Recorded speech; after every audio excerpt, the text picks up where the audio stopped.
What's up everyone, Blade here, and welcome back to something a little new on the channel, which is going to be 7 Deadly Sins Origin. Now, a while ago, I want to say about 3 weeks ago, we ended up covering this, and that was because it popped up at the Game Awards, and this is one of the few games that I really ended up wanting to cover. Now, with that, of course, I think I did a video on it, and it was like 3 weeks ago, not 3 videos ago, and which was absolutely freaking fun to go ahead and do, because just to see more of this game is very interesting. For a lot of you guys who do not know, I used to be a 7 Deadly Sins Grand Cross YouTuber here, and that was back when the game first came out. So like the OG days where we were just now getting Lost Fame Millie and stuff like that, those type days. And I ended up stopped recording it, and I still love 7DS to the heart of my freaking core. So the one thing I do have to say, I'm excited about this game, and today we're going to be going over some combat skills that I ended up finding about this.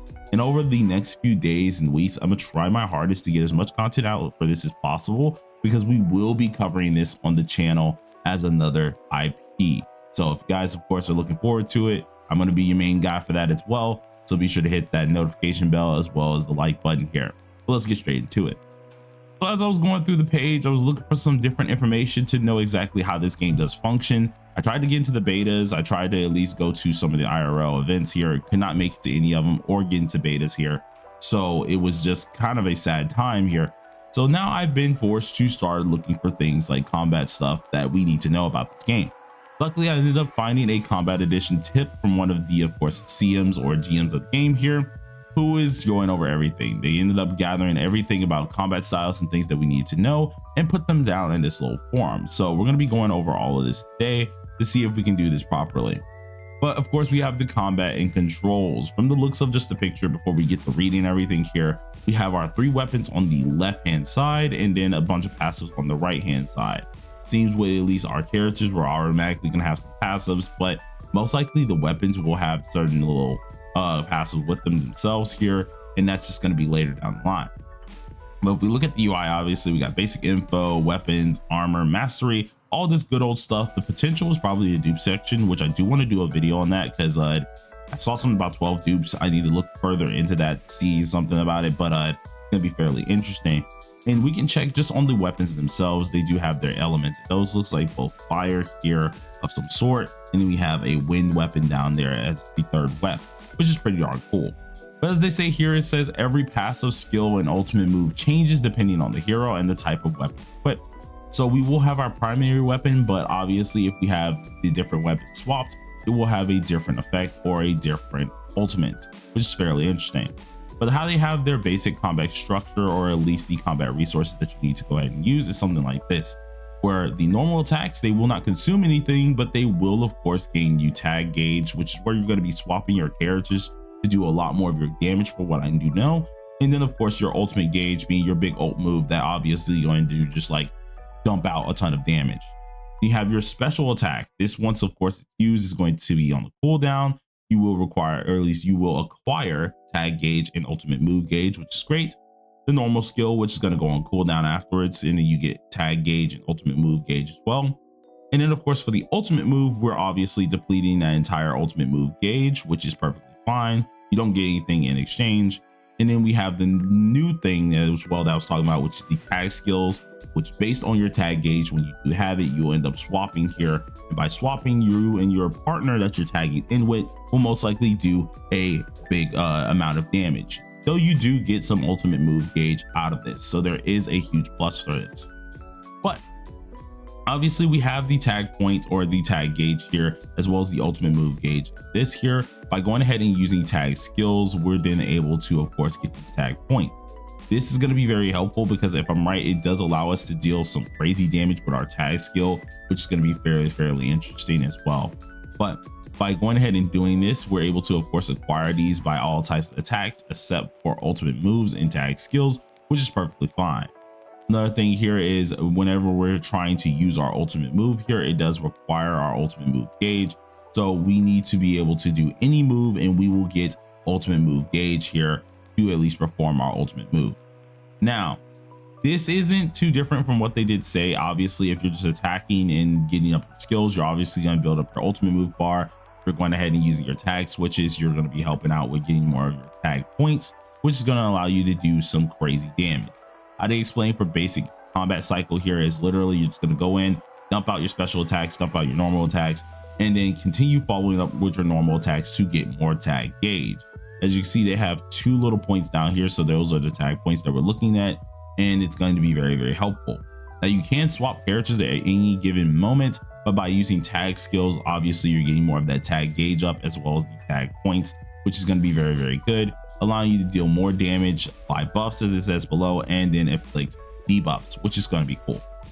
Now, for what of course you do know, if you go ahead and use tag skills, you're able to also dodge monsters, which are actually nice to see. I didn't think that was going to be there. I thought it was going to be more of a lock-in. I remember watching some beta footage and there was some moves that got you locked in a little bit or like made your movement a little bit stiff.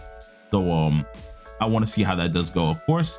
But by going ahead and using your combined attack or using your ultimate moves, whenever you do have certain people tagged with you or different people with you, they will have a unique combined attack and ultimate move here, which will be absolutely devastating to the enemy. Obviously, they did say if you get a chance to use it, pop it. It does seem like these monsters are going to be a little bit harder to kill. So obviously by doing this, it will be very nice. Then we get more into the advanced system, which is going to cover down like elemental burst system as well as the element system itself here, which has a total of 8 elements, which kind of was interesting to see right there. We obviously have fire, we have wind, and you can see the weapon types as well, where we have a long sword and dual swords. There's obviously different weapons that will have this here. But then we have all the different elements here. So we have earth, lightning, wind, fire, cold. And then we have some special elements here being darkness, holy, and physical. So if we go ahead and look at them, they're all going to do their own things here. The one thing that they have in common is whenever you use them, when attacking with any element, it will increase the damage taken by the target affected by an activated burst. And this is something that's all the way through with all the elements here. But by going ahead and using earth and doing the burst with this, it creates a barrier, which is always nice to actually do. Geez, I've been playing way too much fighters because I swear I was gonna I swear I was gonna say a cell line. But we have lightning here. After the burst occurs, taking damage causes damage to the target and nearby. So obviously more like an AoE move. I kind of see Guild Thunder doing something like this, of course. We have wind, being it creates a wind field forming around the target and pulling in nearby monsters, kind of like an AoE gather. Fire, dealing an explosion and deals additional damage over time by the seams of it. Cold, being that when it does do its burst here, it does stack this element on there, and whenever it does have this element stacked here, the target will be frozen. Darkness, which converts any active normal elemental burst into darkness and extends the duration. Unsure how that actually does work here, but interesting. This does not trigger a burst here for the holy one, but what it does, it increases the burst gauge, which is interesting. So if we did have a different element that was going on and we use the holy move, it will increase that burst gauge for that accumulated element, which is always interesting. Then we have physical. This doesn't trigger a burst, but it does increase burst gauge of the most recent accumulated element. So it's the same thing as holy, pretty much. So just think of it that way. But interesting to see the least that they're having a lot of these little combat synergies, which is kind of interesting. They're not like your normal synergies where you're, of course, if you're Animo, you're gonna use a fire to trigger like something like that's going on and trying to get the elements to really combine by the seams of it. They just all have their own effects, which is kind of interesting themselves. Now, the burst gauge does not reset. That was one thing I do remember seeing here. So if you are using different elements, don't worry, it will have its own burst gauge and you will be able to attack. But at the same time, it will be applied. So if you're using holy or physical, the burst gauge will apply that same effect. So if I'm using fire and I swap to a holy or physical element, remember it's going to technically act as if it's building that fire gauge. But if I swap from earth to fire, they're going to have total different gauges. So keep that in mind.